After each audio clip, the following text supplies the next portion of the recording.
Stealth doesn't work, but we're still stealthing. Well played.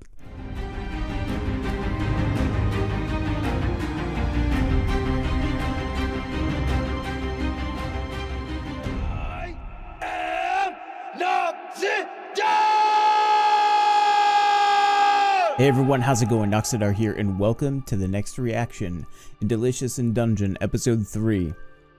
I really liked in our last episode how we had this kind of overarching theme of harmony and synergy within a party unit. And I really liked how we kind of had these lessons where even though you feel useless, you have an important role to play within the party. And conversely, on the other end, that's almost kind of cross-examined when you have a particular skill set, a particular specialty that you use, and at the same time, not confining yourself to the box, but being able to get creative outside of the box by bringing in other voices and not voices, that sounds like a psychosis kind of thing, but bringing in other people's thoughts and ideas and being able to iterate and have that collaborative process where all of a sudden dungeon traps can be a form of food prep, you know, things like that. I thought that was so neat, and so I'm really looking forward to diving into our next adventure here in Dungeon. So without any further ado, let's go ahead and do our next reaction in Delicious in Dungeon. There should be a switch here. Ah, this is a really delicate matter, I see. Requires a soft touch. Damn it. What's wrong? The decoration for my crossguard fell off. Oh man, that's gonna be expensive to repair. I didn't mean to break it. That's not your fault. It's been loose for a while now. Did it have some special purpose? Nope, not really. It was a memento, wasn't it? Memento? Yeah, I guess in a way it was. 3 years ago, my sister and I were new adventurers. To learn the ropes of the dungeon, we joined a group of gold strippers. Laios, if there are monsters in there, we're not ready to handle them yet. Yeah, but we can't make it back by ourselves either. I like how Laios is wearing level 1 gear. I kind of talked about how the world kind of felt like it followed a sort of like video game or just game in general logic. And some people seem kind of resistant to that idea, which I thought was kind of strange because the author themselves of Dungeon Meshi is a huge avid Baldur's Gate fan, and presumably stopped making this series to pursue playing Baldur's Gate 3, which, hey, as someone who has dabbled in it a little bit myself, I can't fault you for that. You know, we follow like a lot of similar tropes within, I'd just say gaming in general, whether that's tabletop, pen and paper, it really doesn't matter. A lot of them, you know, they're derivative. Well, video games are certainly derivative of tabletop and pen and paper and things like that. That aside, all right, setting that aside for a moment, one of my favorite things about RPGs, the reason why I like to play them, is that sense of progression. And one of the things that's kind of interesting that I really glom onto even in these kind of stories is like a sense of character progression. And usually that's not really typically associated with a visual progression, except in like major milestone moments across potentially dozens to hundreds of episodes. But one of the things I think is fascinating is there's almost just within the beginning of episode 3 here, we've covered like the logistics of maintaining equipment, managing supplies for a party in a, you know, in a game-based sense, and also, you know, in an adventurous sense as well. I just get tickled when I see those things because those are things that have really closely been, you know, a huge part of my life. I've been doing inventory management since Diablo 1 when I was 10 years old, 10 or 11 years old, freezing in the back room in the middle of a Midwest winter with no heat. But it didn't matter. That little Hewlett, as long as that Hewlett Packard had energy, I was slaying dungeons and the denizens of Diablo in those dungeons. I digress. That's not why we're here. Would you look at that? Oh, that guy had a rough day. The armor's all rusted. That's what happens if you die in a place like this and no one finds you. Over here! Look what I found! Oh, cool. Wonder how much we'd get for all this armor. They're all in good condition. We could sell them as is or melt them down. Oh my gosh! Armor's alive! Oh, hi there. Oh, crap. Oh, nice. Anyway, that's what happened. And that's how I got this sword. But you died for it. It was my first death, and for a while afterwards, the sight of armor would freak me out.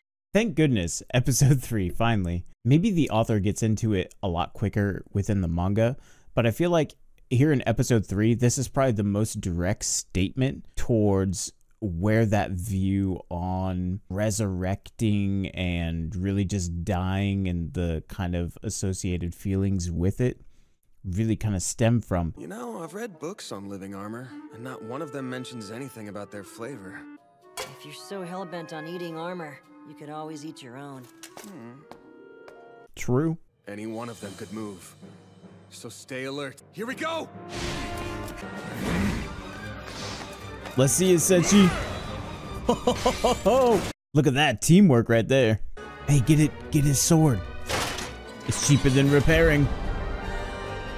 Oh. Unnecessarily flashy, definitely cool. They're unusually aggressive. I wonder if we did something to tick them off. That's silly. They don't have any feelings. They're empty suits of armor. If someone was controlling those things, I didn't see them. There could be something on the other side of that door they have to protect. Exactly. Like whoever or whatever is controlling them. If 3 people distract the armor, one of us can sneak right on by and get through the door. Living armor doesn't have eyes or ears because it doesn't need them. Stealth skills don't work on things that aren't alive. Stealth doesn't work, but we're still stealthing. Well played. What's this? Oh, look at that sword. Look at that armor. Oh, fantastic. There's one in here too. This one looks different from the armor in the other room. There doesn't seem to be anyone here doing the controlling. I get the feeling this one's the strongest. Good thing you're by yourself, huh? Yo, here we go, boss battle time.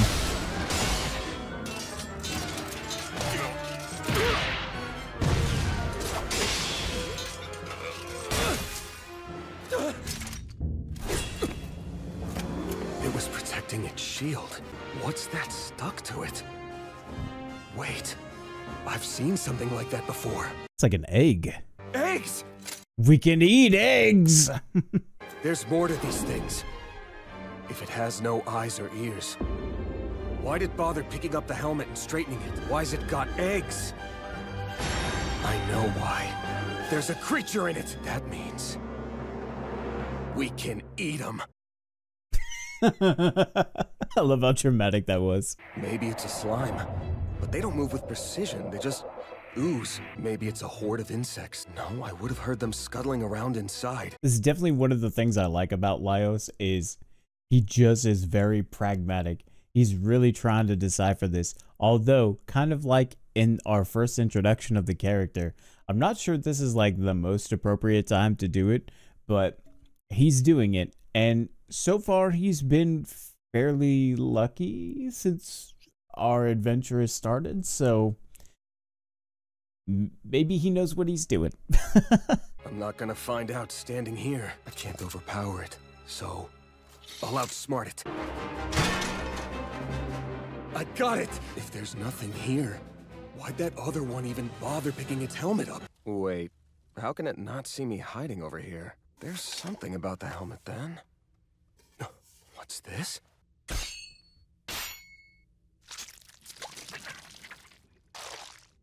Ew! What the heck? It's a mollusk, and right between the layers of plating. It's still looking for its head. All right then. Here! Dang! This is absolutely fascinating. I would never have guessed in a million years that it would be living armor.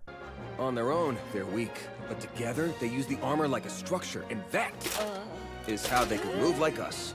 That's actually kind of cool. Seriously? Those icky things hatch from eggs? And I'm the one who found out about their secret. Until now, everyone thought living armor was controlled by magic.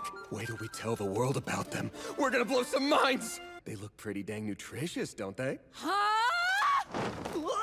There's no way anyone's eating that mysterious gooey gunk! You know she's gonna love it. Hell no! What if those things are loaded with poison? I got an idea. We'll need to pry him out of the armor first. In the middle of a dungeon, just cracking open armor to make a meal. That's so cool. I love this show. Wow, that looks so good. It's ready. I love the fact that we have an RPG-loving, adventurous foodie creating a story that makes each counter so unexpected and just so fun to watch. I loved watching Laios figure that out. I loved watching how it all came together. Living armor joke. And I see now why people that have read the manga get so excited about it. Are you kidding me? My camera froze. What are you gonna try first? Soup, I guess. Here. Ow! Yeah, he should try it first. This was his idea. Why is everyone looking at me like that? You wanted to eat living armor, so there it is. Eat up. You discovered him. You get the first bite. Such an honor. Did he die? It's delicious! Not bad. Could use a condiment or three, maybe. Well, at least these were stir-fried with medicinal herbs. True. True. And? It doesn't taste bad. They kind of taste like mushrooms. I know, right? I'm trying the steamed ones next. Tastes like mold. Guess the helmet stink got cooked into him. Oh, yuck.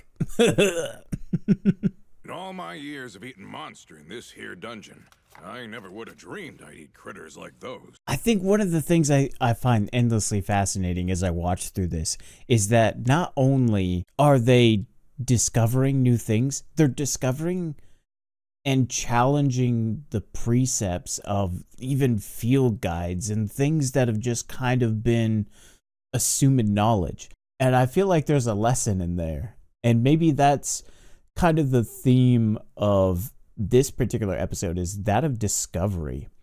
Not discovery of the unknown, of the discovery of what once was known. It's these kind of philosophical examinations that we have of humanity in the most fantastical settings that make something like this so much fun to work through and to just explore.